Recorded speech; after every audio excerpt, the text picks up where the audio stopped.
Assalamualaikum warahmatullahi wabarakatuh. Selamat siang, salam sejahtera untuk kita semua, salam merayu, salam untuk saudaraku semua yang ada di dalam maupun di luar negeri. Semoga damai selalu, yang sakit mudah-mudahan cepat sembuh, yang beraktivitas mendapat rezeki yang banyak dan berkah, amin. Pemilu tahun 2024 itu terlalu banyak variasi ya, banyak. Baik itu gemoy, trik-trik dan lain-lain, itu memang tahun 2004 itu aneh-aneh sekali. Beda dengan tahun 2014 dan tahun 2019. Nah, ada satu yang menurut saya juga aneh juga. Kenapa bilang aneh? Ini kan Prabowo nyalon sendiri. Tapi dari dulu sampai sekarang ini seakan-akan Jokowi yang nyalon gitu loh. Jadi Prabowo sendiri nggak pernah muncul dia sendiri. Gitu loh. Nah, banyak orang mengira bahwa dengan dukungan Jokowi secara terang-terangan ke Prabowo, maka otomatis Prabowo akan menang. Apalagi tim suksesnya Prabowo secara sistematis meneriakkan satu putaran untuk Pilpres kali ini. Tapi ternyata nggak semudah itu, Ferguson. Mungkin kalau Prabowo kemarin dipasangkan dengan Erick Thohir, bisa jadi dia akan menang satu putaran. Karena sebagai pasangan, Erick Thohir itu nggak punya banyak masalah. Bahkan diperkirakan akan menambah suara Prabowo yang kuat. Ya. Nah, karena orang sudah kenal Prabowo, akibat dia ikut Pilpres sampai 3 kali. Ya. Tapi situasi berbeda ketika Gibran anak Jokowi yang dipasangkan dengan Prabowo. Dengan semua pelanggaran hukum yang membuat wajah banyak orang tuh kaget. Kok Jokowi bisa begitu ya? Nah, keterlibatan Paman Usman sebagai Ketua Hakim Mahkamah Konstitusi yang berperan meloloskan Gibran membuat banyak mata terbuka. Bahwa sudah terjadi yang namanya abuse of power atau penyalahgunaan kekuasaan. Dan akibat dari itu, kampus-kampus mulai bergerak meneriakkan politik dinasti, kecurangan dan banyak lagi makian kepada presiden, civil society yang belum memilih siapa calon mereka juga meneriakkan hal yang sama. Bahkan tagar kami muak itu mulai menggaung di mana-mana. Puisi ya, Gusmus ya, orang yang sangat karismatik itu ya, masalah di Republik itu dia bilang Republik rasa kerajaan. Ini dari Gusmus, orang yang karismatik sekali. Jadi kata-kata yang menampar luga banyak orang. Gibran bukannya jadi menambah suara Bowo, malah jadi pemberat yang menarik suara Prabowo ke bawah. Padahal salah satu keinginan Prabowo dengan memaksa dirinya untuk bersedia pasangan dengan Gibran adalah peluang presiden untuk ikut membantu dia memenangkan pertandingan. Ya. Sekarang Prabowo panik, istana juga panik. Ketika suara-suara negatif malah semakin keras. Nah, di dalam hati banyak orang mereka menyimpan. Ya. Dan karena itulah beberapa lembaga survei digerakkan untuk membangun persepsi di masyarakat. Nah, jadi ini kan anggapan orang, supaya sekarang kan semua Prabowo yang menang, ini semua persepsi.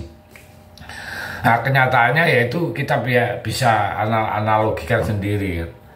Tapi yang namanya persepsi masyarakat liar ya, kita juga nggak tahu. Dalam persepsi masyarakat, Prabowo kan akan menang satu putaran dengan angka hasil survei yang jauh lebih tinggi dari pasangan lain, yaitu Ganjar dan Anies. Bahkan Kompas Litbang ya, surveinya yang dianggap ya, punya kapabilitas ya, itu Ganjar dan Anies anjlok jauh. Yang mengherankan, apa sih kok bisa begitu? Banyak suara-suara yang bicara masalah Litbang Kompas ya. Mungkin ditekan oleh penguasa supaya membuat sebuah survei memenangkan Prabowo dan menjatuhkan Ganjar Anies ya. Saya sih awalnya nggak percaya masalah itu ya, karena Litbang Kompas itu kan yang sudah kita tahu ada punya kredibilitas yang bagus lah ya, kita akui lah ya. Tapi di dalam survei Litbang Kompas itu sendiri ada petunjuk ya. Ya, petunjuk itu ada di angka hasil survei undecided voter atau para pemilih yang belum menentukan pilihan yang sangat besar sekali, sekitar 28%. Nah, ini bisa dibilang survei dengan angka yang belum menentukan pilihan yang paling tinggi dari semua survei. Jadi pertanyaannya, angka 28 ini yang belum memilih, benarkah itu belum memilih, atau mereka itu orang-orang yang menyembunyikan pilihannya?